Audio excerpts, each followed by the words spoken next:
शांति। ईश्वरीय ज्ञान की इस भव्य और जीवन परिवर्तन की यात्रा में आप सभी स्व परिवर्तक और श्रेष्ठ आत्माओं का हृदय से स्वागत है।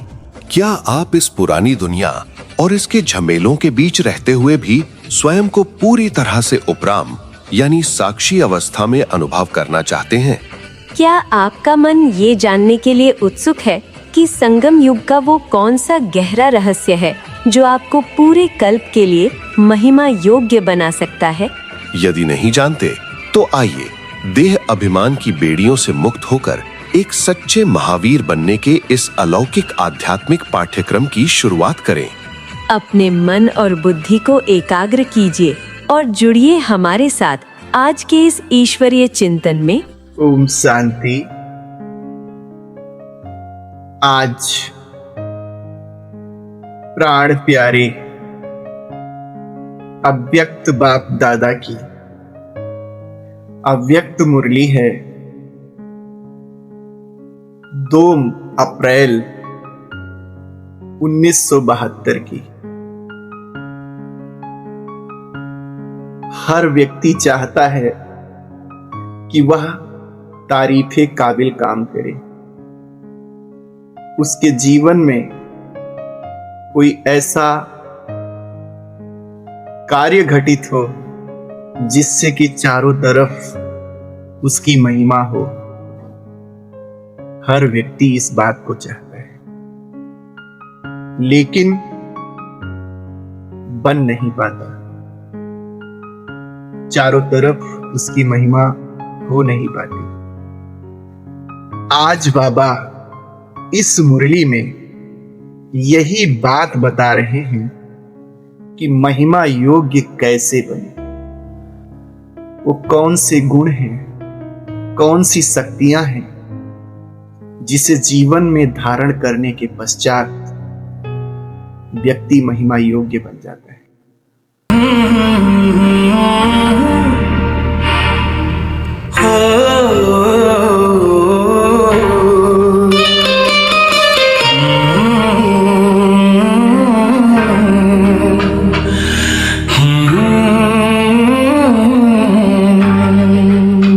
मुझे फिक्र नहीं है कोई और ना कोई मुझको गम है,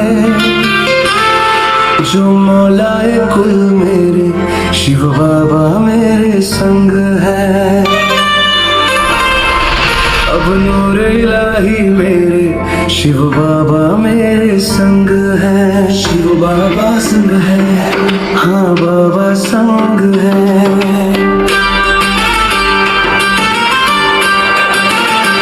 मुझे फिक्र नहीं है कोई और ना कोई मुझको गम है, जो मौला कुल मेरे शिव बाबा मेरे संग है।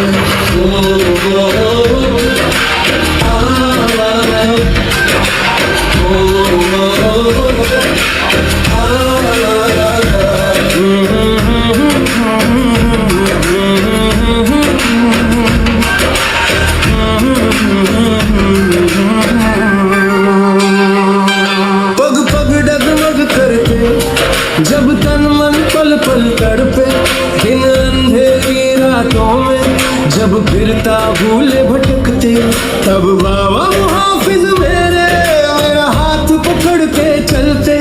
बन खुदा दोस्त वो मेरा हर पल साथ निभाते।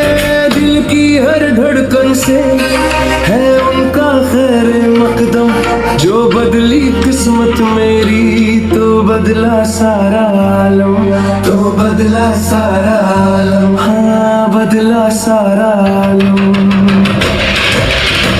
मुझे फिक्र नहीं है कोई और ना कोई मुझको गम है, जो मौला कुल मेरे शिव बाबा मेरे संग है।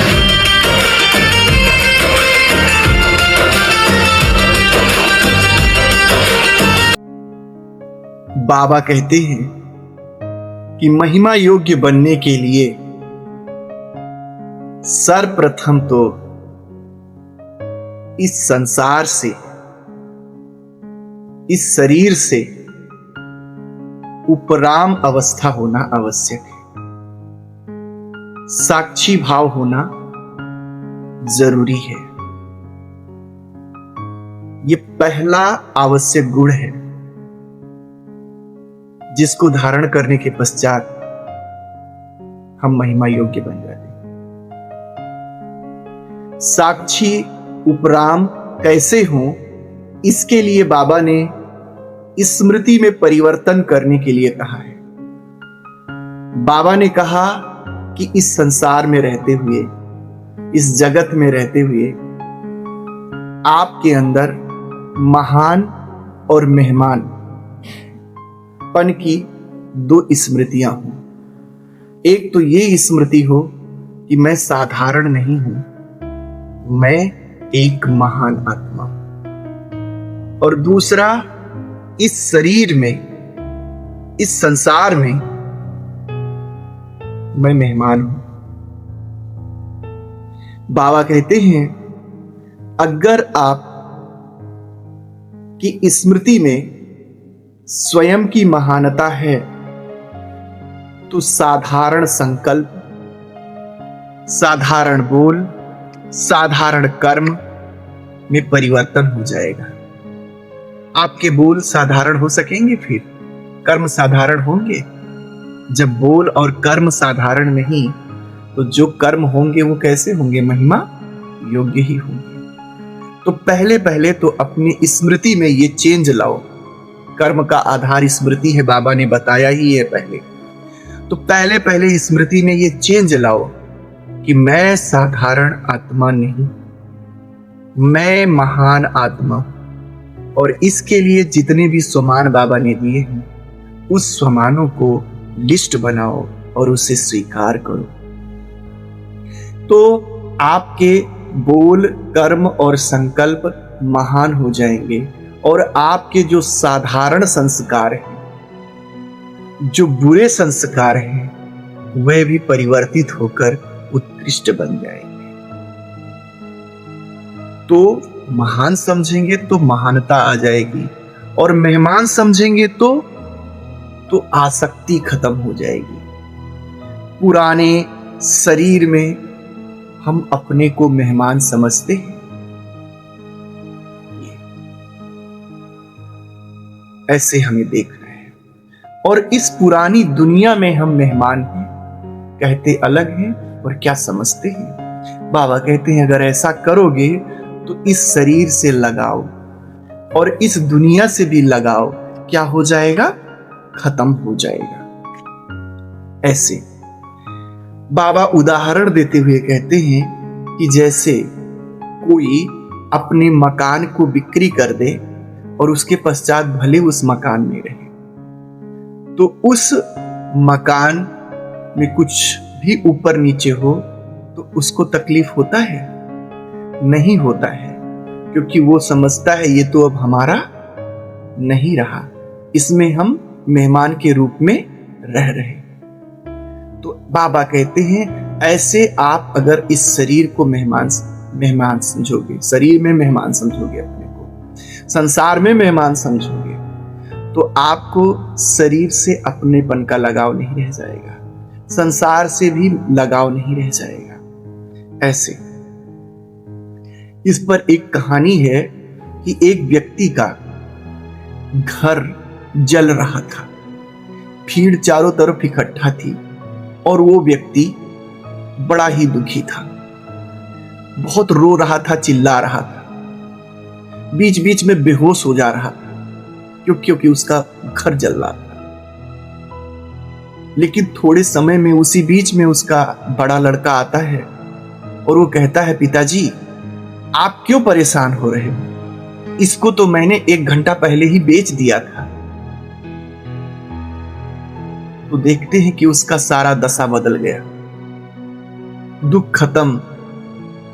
जैसे सब लोग देख रहे हैं घर जल रहा है, वो भी देख रहा है, दर्शक हो गया।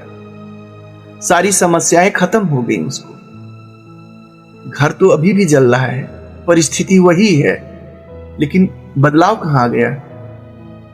उसकी चेतना में कि हमारा नुकसान नहीं हो रहा है, घर तो पहले ही बिक चुका है। जो बीच बीच में मूर्छा आता था सब खत्म हो गया।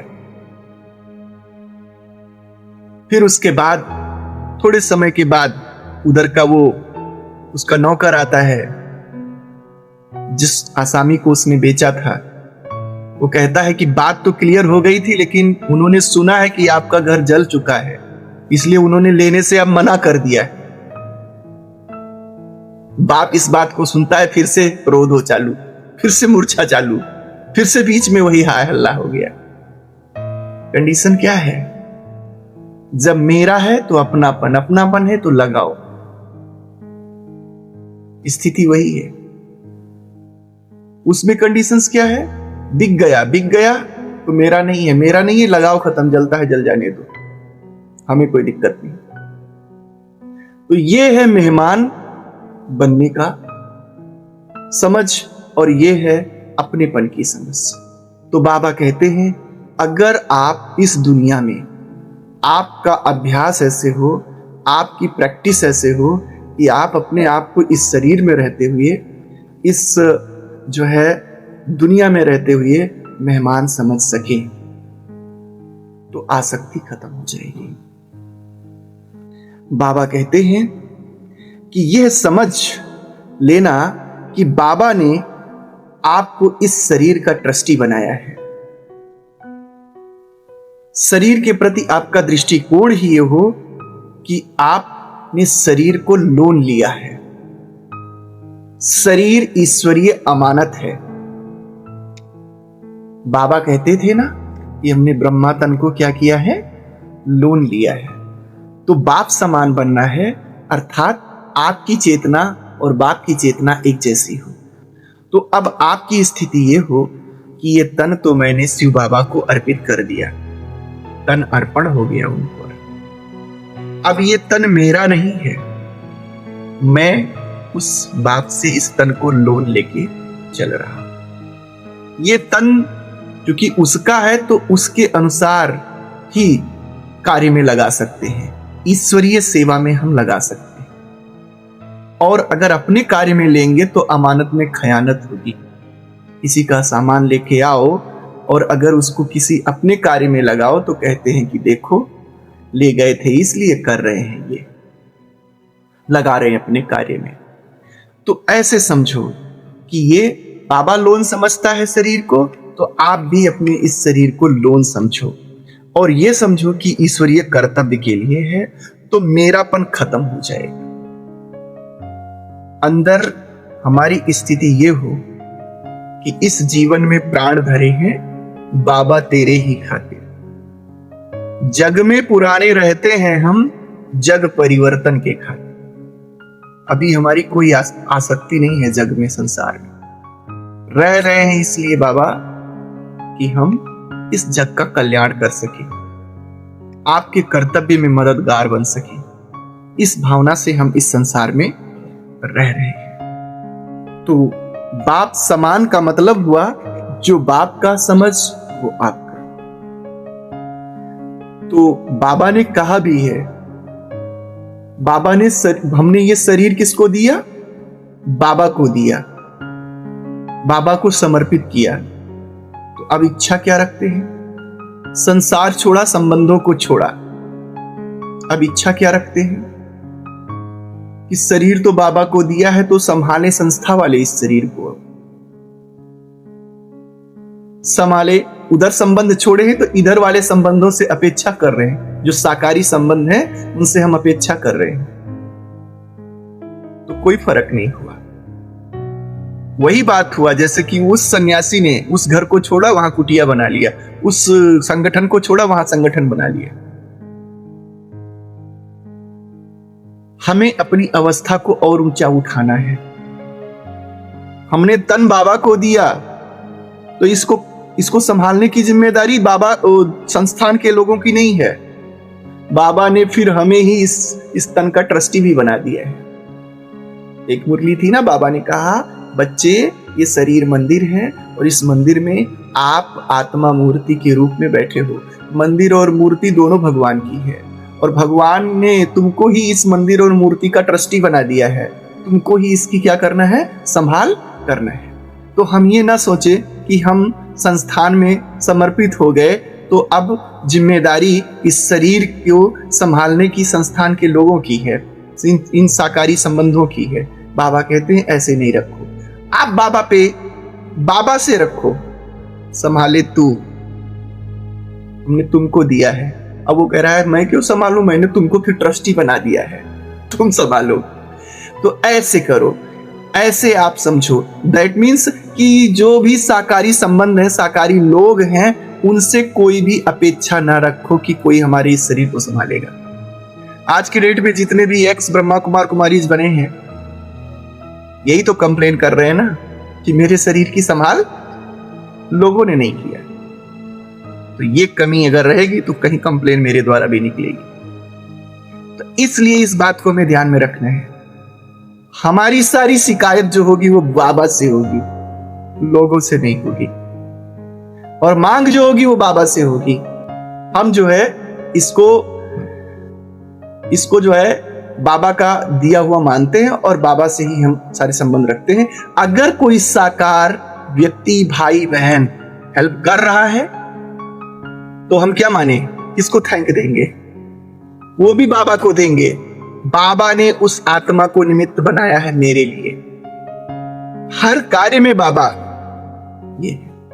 तो ऐसे बाबा कहते हैं कि इस शरीर को आप ट्रस्टी बनकर संभालो, और आपका नहीं है ये मानो, आपने तो बाबा को दे दिया, बाबा ने स्वीकार कर लिया। जैसे भरत ने राम को राज्य चित्रकूट में जाके दे दिया था,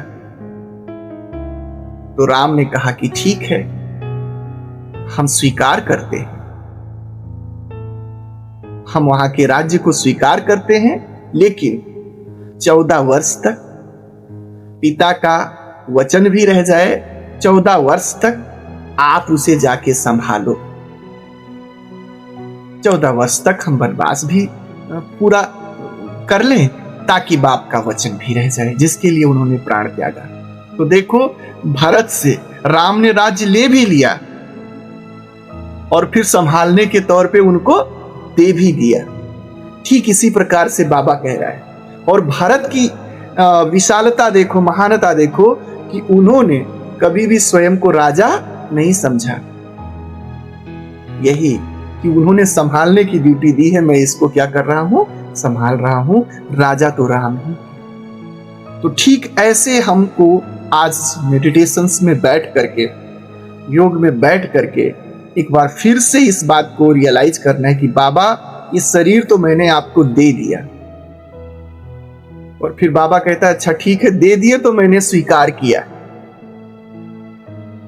लेकिन अब आप इसको संभालो। उसने फिर मेरे को इसकी जिम्मेदारी संभालने की दी है और दे दी है कि इसे ईश्वरीय सेवा में लगाओ। तो इस भाव को आज हम पक्का करेंगे।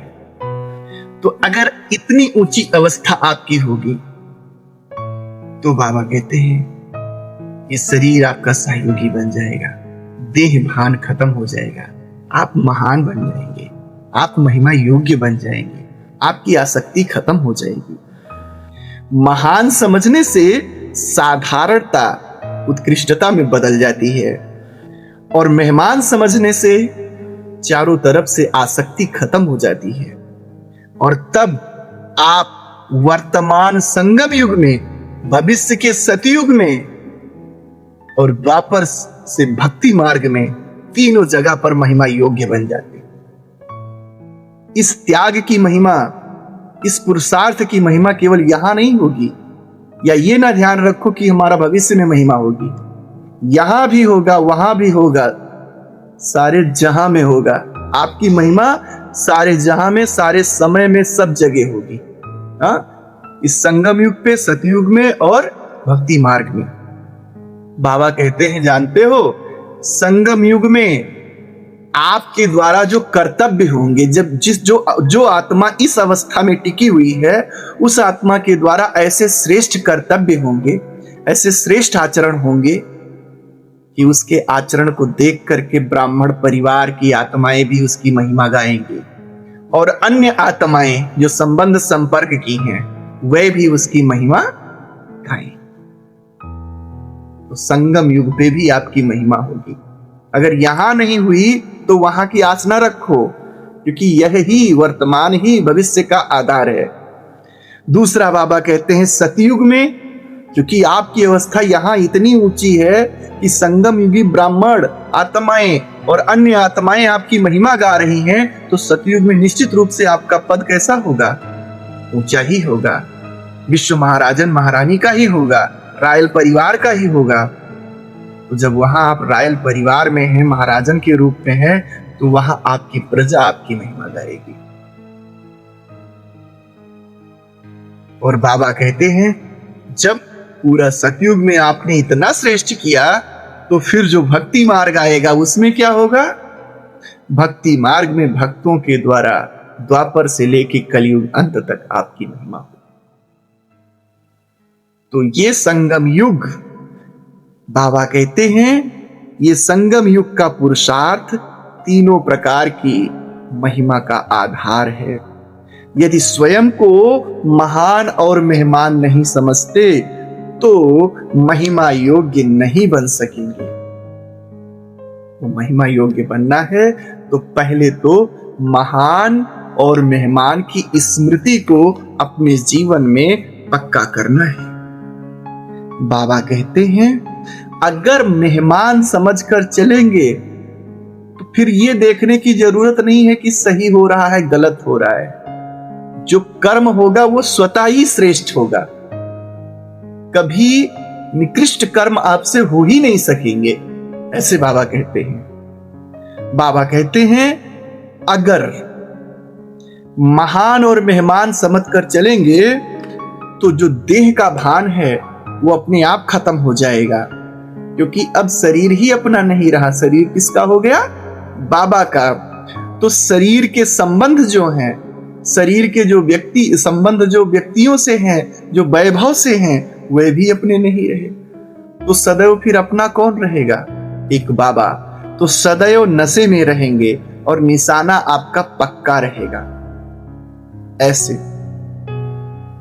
इसलिए भूल से भी उधर के संबंधों को छोड़कर इधर संबंध जोड़ने की कोशिश मत करना। लौकिक में छोड़ के आए, यहां संबंध बना रहे हैं, किसी को अपना बना रहे हैं और किसी को पराया। संबंध न जोड़ने का मतलब ये नहीं है, संबंध जोड़ने का मतलब बेहद की दृष्टि सब अपने हैं, कोई भी अपना नहीं है, ये भाव रखना। ऐसे ऐसे रखना है। तो बाबा कहते हैं तब आप में नशा चढ़ेगा। और फिर ऐसी आत्मा को 6 बातें हमेशा याद रखेंगी। 6 बातों के रूप में संपूर्ण ज्ञान का सार स्मृति में हमेशा रहेगा। वो 6 बातें कौन कौन सी हैं? बाबा कहते हैं नाम, उनको नाम के रूप में याद रहेगा कि मैं ब्राह्मण हूं। रूप के रूप में याद रहेगा मैं शालिग्राम। शालिग्राम आप जानते हो, घर घर में एक जो काला पत्थर होता है अंडाकार, जिसकी पूजा करते हैं लोग। तो आप ऐसे शालिग्राम अर्थात निराकार, ये देह नहीं, काला पत्थर अंडाकार अर्थात आत्मा, निराकार आत्मा हूं, इस रूप में अपने रूप का अनुभव होता रहेगा। और बाबा कहते हैं कि उनके जो है देश कौन सा? घर का याद हमेशा रहेगा। कहाँ के हैं हम? परम धाम के। काल, समय कौन सा है? संगम युग, पुरुषार्थ का समय है, सोने का समय नहीं है, ये उनको याद रहेगा हमेशा। वर्षा, क्या मिल रहा है? भगवान से बेहद की बादशाही मिल रही है, ईश्वरीय अधिकार मिल रहा है। और कर्तव्य बाबा ने क्या दिया है? विश्व सेवा का। ये सारी बातें आपको निरंतर स्मृति में बनी रहेंगी अगर आप स्वयं को मेहमान समझते हैं। जब इस सार रूप में आप टिके रहोगे तो आपके जो बोल होंगे, आपके जो कर्म होंगे, आपके जो संकल्प होंगे, वे कभी असार नहीं हो सकते। बाबा कहते हैं असार ना होने का मतलब कभी व्यर्थ नहीं हो सकते। आपके मुख से कभी हल्के बोल नहीं निकल सकते। आपके मुख से ऐसे नहीं निकल सकते कि ऐसे ही बोल दिया था, ऐसे ही चल गया था, नहीं हो सकते ऐसे। बाबा कहते हैं लेकिन देखा जाता है कि ज्ञान में चलते चलते नशा कम हो जाता है, नशा मध्यम हो जाता है, तो उसका कारण क्या है? बाबा कहते हैं जो मध्य युग के संस्कार हैं वह आपके नशा को मध्यम कर देते हैं। अगर किसी आत्मा का नशा कम है, इसका मतलब जो मध्ययुगीन संस्कार हैं, जो द्वापर युग से उत्पन्न होने वाले संस्कार हैं, वे उसके अंदर प्रभावी हैं। मध्ययुग के संस्कार क्या है? देह अभिमान, कमजोरियां और साधारणता के संस्कार। बाबा ने विकार नहीं कहा, बाबा ने बुराई नहीं कहा। मुख्य जो मूल है वो देह अभिमान है, कमजोरियां है, साधारणता। जैसे खून की कमी होती है तो तरह तरह की बीमारियां शरीर में आ जाती है। ठीक इसी प्रकार से जब आप स्वयं को साधारण समझते हो, कमजोर समझते हो और देह अभिमान में रहते हो, तब ये काम क्रोध लोग जो भी विकार गिनाते हो, ये विकार, ये बुराइयां आपके जीवन में आ जाती हैं। ऐसे नहीं तो ये बुराइयां क्या होती हैं?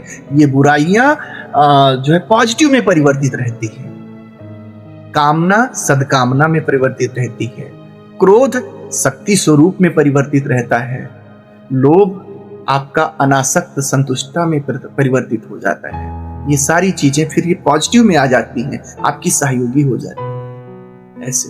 लेकिन जब आपके अंदर देह अभिमान आता है, कमजोरी आती है, साधारणता आती है, तो फिर यही चीज उल्टे रूप में कार्य करने लगती है। इसलिए हमारे जो मुख्य दुश्मन हैं ये है कमी, कमजोरी और साधारणता। इससे हमें ऊपर उठना है। बाबा कहते हैं कि जैसे डॉक्टर क्या करता है, जब कोई इलाज करता है तो वो जो है बीमारी के अंश को भी समाप्त करता है।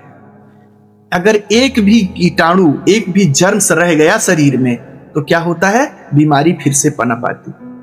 इसलिए जब एंटीबायोटिक की दवा चलाते हैं तो कहते हैं पूरा कोर्स लेना। क्यों? पूरा नहीं लिए, आधूरे में ठीक हो गए, आपने छोड़ दिया, और एक भी जर्म अगर बचा है तो वो फिर से उत्पन्न हो जाएगा। इसलिए पूरा कोर्स दिलाने की बात करते हैं। कीमोथेरेपी चलती है तो बार बार देखो कैंसर की शिकायत करते रहते हैं। ताकि क्यों बार बार शिकायत करते हैं? बार बार कीमो चढ़ता है इसलिए कि एक भी सेल्स अगर कैंसर वाली बाकी बची हो तो वो भी भस्म हो जाए। अगर कहीं छूट गई एक भी सेल तो फिर से वो उभर आती है। इसलिए कीमो बार बार चढ़ाया जाता है। ठीक इसी प्रकार से बाबा कहते हैं साधारणता, देह अभिमान और कमजोरी के अंश भी आपके जीवन में नहीं होने चाहिए, आपकी चेतना में नहीं होने चाहिए।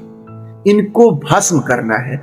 मध्य युगों के संस्कार को इस ज्ञान रूपी यज्ञ में स्वाहा करना है। और बाबा कहते हैं आदि अनादि संस्कारों को धारण करके, मेहमान और महानपन की वृत्ति को धारण करके जो है महान बनना है, श्रेष्ठ बनना है। बाबा कहते हैं कि आपको इस संगम युग पे संतुष्टता का सर्टिफिकेट लेना है, स्वयं से, अन्य आत्माओं से। अन्य आत्माओं में ब्राह्मण परिवार भी आ गया और जो अदर आत्माएं हैं संबंध संपर्क की वो भी आ गई। और बाबा कहते हैं ये कैसे लोगे? इसके लिए दो शक्तियां आवश्यक हैं। दो शक्तियां हैं, सहन करने की शक्ति और समाने की शक्ति। अगर ये शक्तियां हैं तो आप जो है संतुष्टता का प्रमाण पत्र आप सभी आत्माओं से ले सकते हो। बाबा इसमें विधि बताते हैं कि अगर आप अपने किसी भी सेवा साथी, किसी भी व्यक्ति की कमी और कमजोरी को देखते हो तो क्या करो? समाओ, संभालो, सहन करो। उसका व्यवहार थोड़ा ऊपर नीचे होता है तो आप उसको, अगर आप भी लड़ गए, सामना करने लगे तो आप क्या हो गए? भले उस समय आप जीत जाओ, सामना करने लगे तो भले उस समय जीत जाओ, लेकिन उसके हृदय से आप उतर जाओगे हमेशा की। वो तो बहन बड़ी लड़ाका है, वो तो भाई बहुत ऐसा है।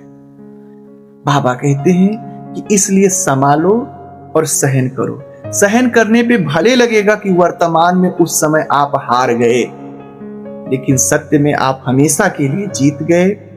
वो आत्मा आपके लिए जीत का हार बनकर जो है प्रस्तुत होगी, ऐसे बाबा कहते हैं। क्योंकि कभी ना तो समझ में आएगा ना उस आत्मा को कि वो डर नहीं रहा था, वो व्यक्ति सहन किया था उस समय, ऐसे बाबा कहते हैं।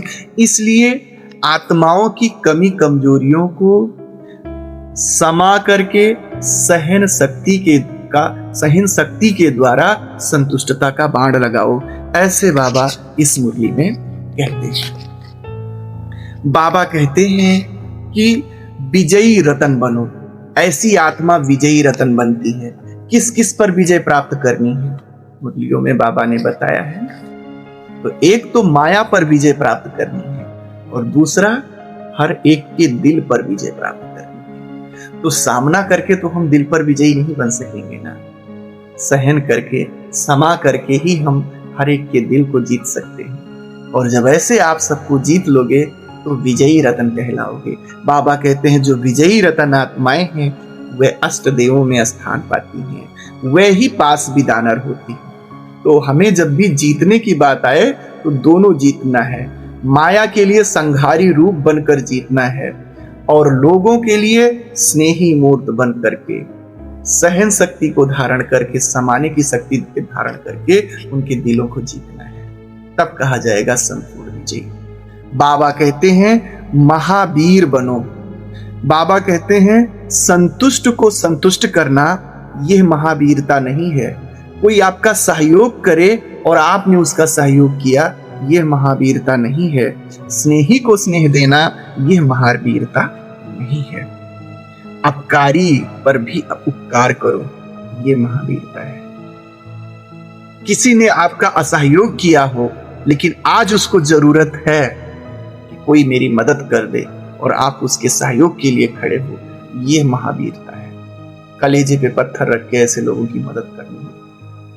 अंदर से मन नहीं कहेगा लेकिन फिर भी आपको करना पड़ता है, ये महावीर की निशानी है। बाबा कहते हैं, बाबा कहते हैं कमजोरों को बल देना ये महावीरता है। ऐसा नहीं कि कोई आत्मा कमजोर है तो आप उसको छोड़ दो और आगे रास्ते में बढ़ दो। उस कमजोर आत्मा को संभालना, उसको बल देना, उसको पालना देना, यह सच्ची सच्ची महावीरता है। ऐसे नहीं कि कमजोर आत्मा पे हंसो।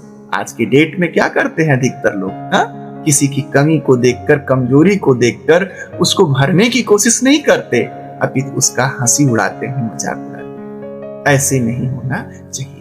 बाबा कहते हैं अगर ये सारे गुण आप लाते हैं तो आप महिमा योग्य बन जाएंगे।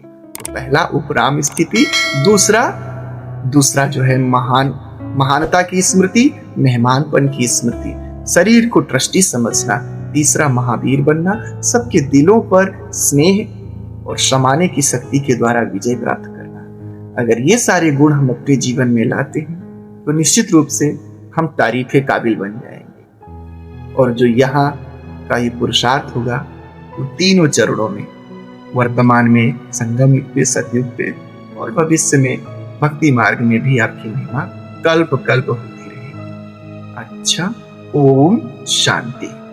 शांति की शक्ति से शांति जग में लानी है। शांत मन हो, तन हो शीतल, शांत मन हो, तन हो शीतल। ऐसी दुनिया बनानी है